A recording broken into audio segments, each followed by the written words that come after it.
Chers frères et sœurs en Christ, chers téléspectateurs d'Espérance TV, prions.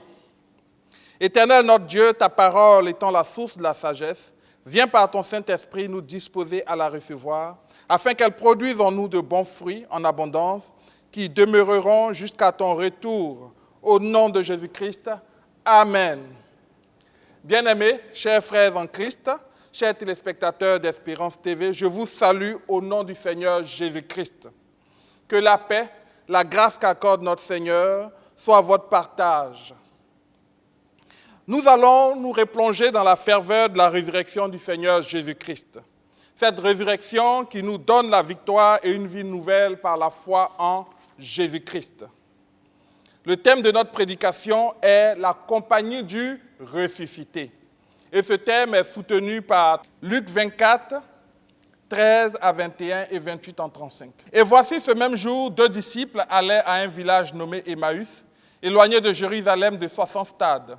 Et ils s'entretenaient de tout ce qui s'était passé. Pendant qu'ils parlaient et discutaient, Jésus s'approcha et fit route avec eux. Mais leurs yeux étaient empêchés de le reconnaître. Il leur dit, « De quoi vous entretenez-vous en marchant ?» Et ils s'arrêtèrent, l'air attristé. L'un d'eux, nommé Cléopas, lui répondit, « Es-tu le seul qui, séjournant à Jérusalem, ne sache pas ce qui est arrivé ces jours-ci ?»« Quoi ?» leur dit-il. Et ils lui répondirent, « Ce qui est arrivé au sujet de Jésus de Nazareth, qui était un prophète puissant en œuvre et en parole devant Dieu et devant tout le peuple, et comment les principaux sacrificateurs et nos magistrats l'ont livré pour le faire condamner à mort et l'ont crucifié. Nous espérions que ce serait lui qui délivrerait Israël, mais avec tout cela, voici le 3e jour que ces choses se sont passées. » Lorsqu'il fut près du village où ils allaient, il parut vouloir aller plus loin. Mais ils le pressèrent en disant, « Reste avec nous, car le soir approche et le jour est sur son déclin. » Et il entra pour rester avec eux. Pendant qu'il était à table avec eux, il prit le pain et après avoir rendu grâce, il le rompit et le leur donna. Alors leurs yeux s'ouvrirent et ils le reconnurent, mais il disparut au-devant d'eux. Et ils se dirent l'un à l'autre, « Notre cœur ne brûla-t-il pas au-dedans de nous lorsqu'il nous parlait en chemin et nous expliquait les Écritures ?» Se levant à l'heure même, ils retournèrent à Jérusalem et ils trouvèrent les 11 et ceux qui étaient avec eux assemblés et disant, « Le Seigneur est réellement ressuscité et il est apparu à Simon. » Et ils racontèrent ce qui leur était arrivé en chemin et comment ils l'avaient reconnu au moment où il rompit le pain. Parole du Seigneur, Amen.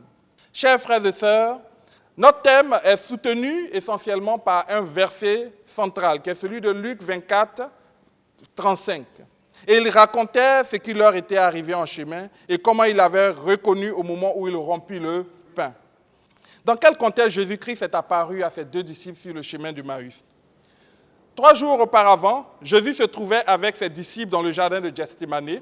C'est alors que Judas, l'un des disciples, vint en compagnie des envoyés des principaux sacrificateurs, des pharisiens et des magistrats pour livrer Jésus aux soldats.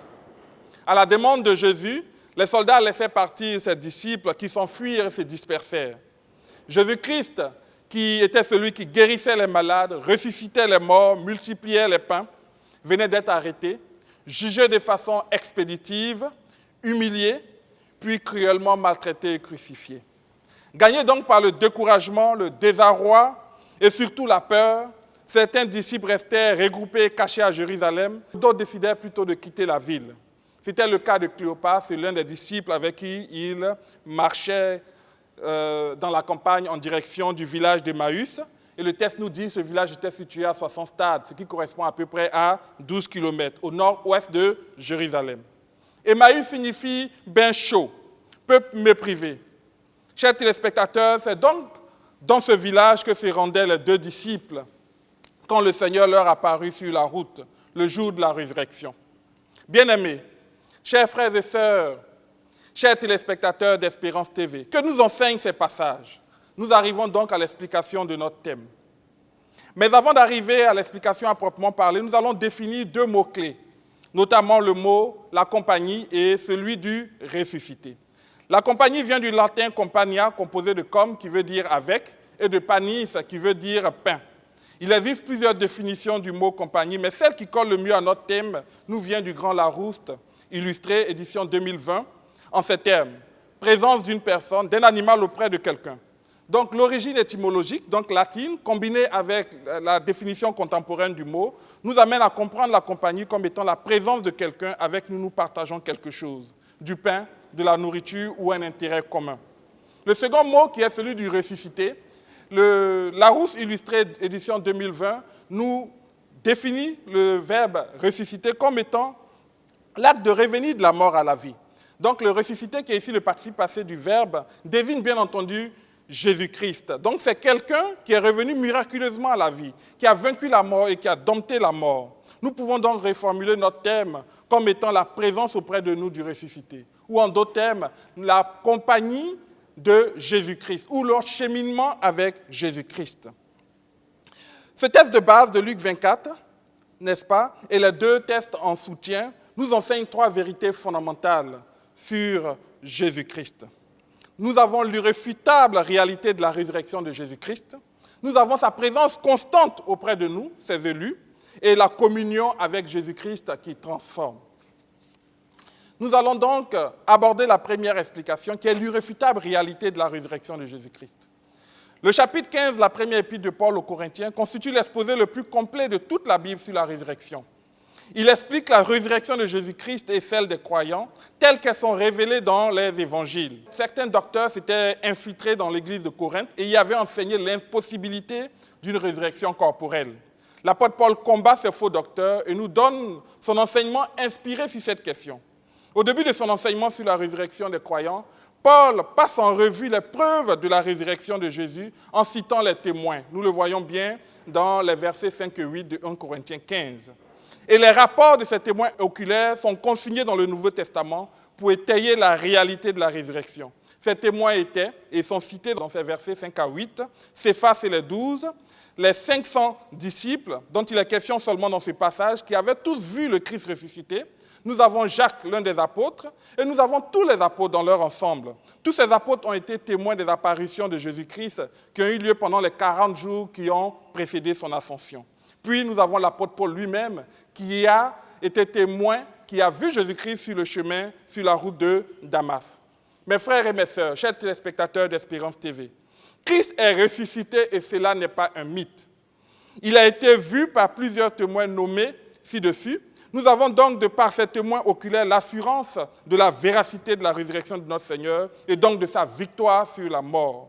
En effet, comme le dit l'apôtre Paul un peu plus loin au verset 14 de ce même chapitre de 1 Corinthiens 15, « Si Christ n'est pas ressuscité, notre prédication est donc vaine et votre foi aussi est vaine. Mais gloire soit rendue à Dieu de ce que Christ est ressuscité. Amen. » La seconde explication, c'est la présence constante et rassurante de Jésus-Christ auprès de nous. Voici l'état d'esprit dans lequel les deux disciples marchent à travers la campagne en direction d'Emmaüs. Ils sont désespérés, désillusionnés, non pas de Jésus-Christ, mais d'eux-mêmes et du monde entier. Et la chose la plus magnifique dans toute cette histoire, c'est peut-être ce qui se produit avant qu'ils ne reconnaissent Jésus-Christ. C'est que Jésus était depuis longtemps auprès d'eux.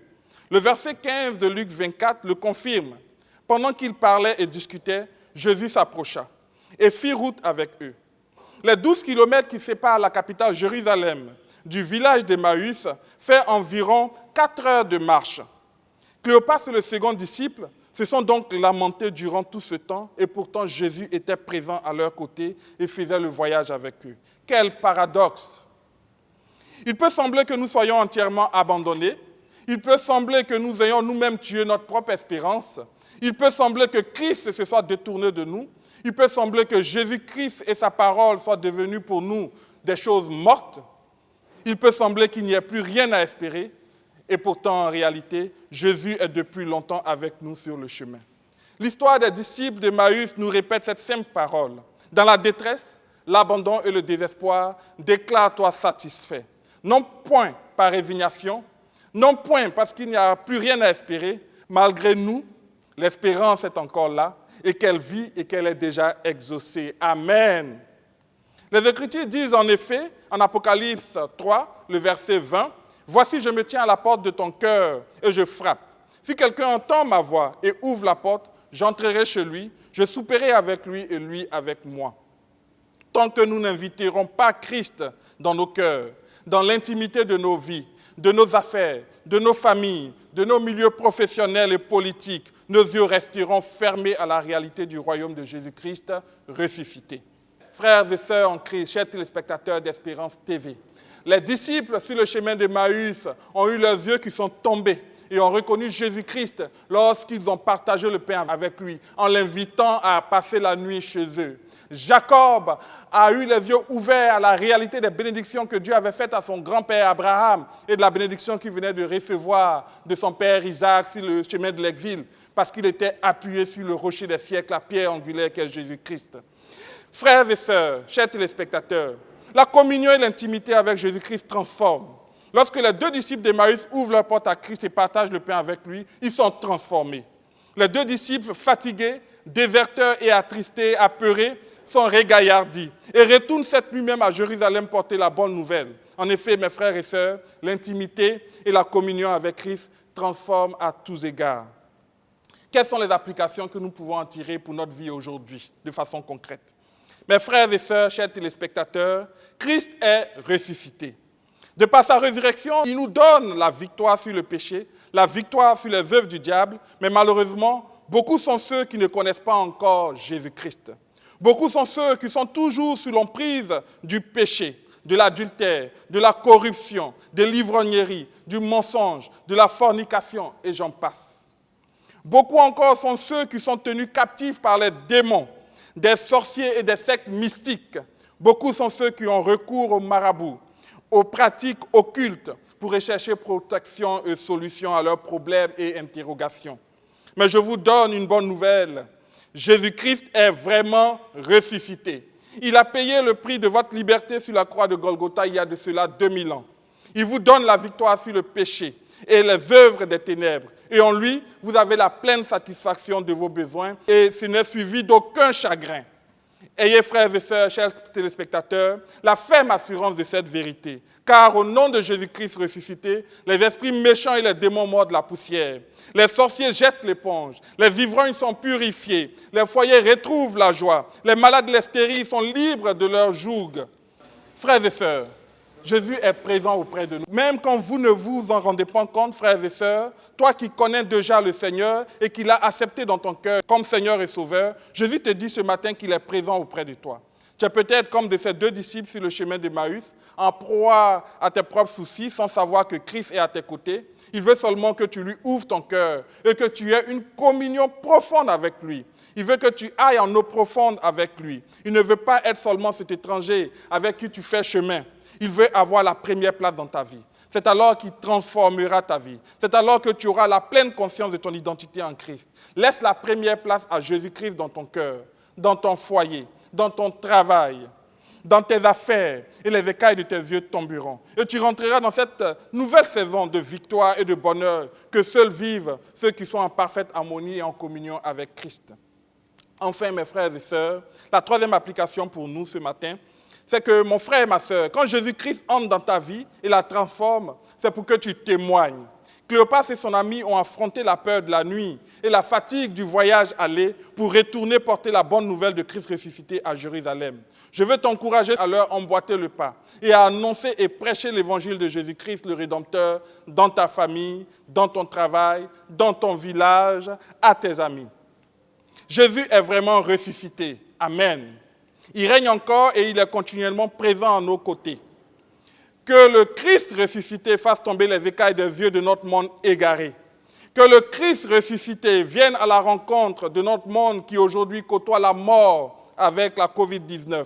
Que le Christ ressuscité se révèle à tous les malades du Covid-19. Que nous soyons tous témoins de Christ ressuscité. Merci Père parce que tu nous révèles que tu es continuellement à nos côtés. Seigneur Jésus, ouvre nos yeux à la réalité de cette présence et donne-nous d'approfondir notre marche avec toi. Seigneur, révèle-toi également à tous ceux, Seigneur, qui ne te connaissent pas encore et qui écoutent ce message, en quelque endroit qu'ils soient dans le monde. Et pour que, Seigneur, tu leur révèles que tu as vaincu la mort, pour que tu leur révèles que tu t'es donné toi-même en sacrifice expiatoire pour leurs péchés et que tu as dominé la mort, tu as dominé, Seigneur, oh Dieu, le péché pour leur donner la liberté. Seigneur, révèle-toi à eux en cet instant, Seigneur. Père, je te bénis, Seigneur, pour ce temps que nous avons passé. Que ton nom soit glorifié pour ce message au nom de Jésus-Christ. Amen.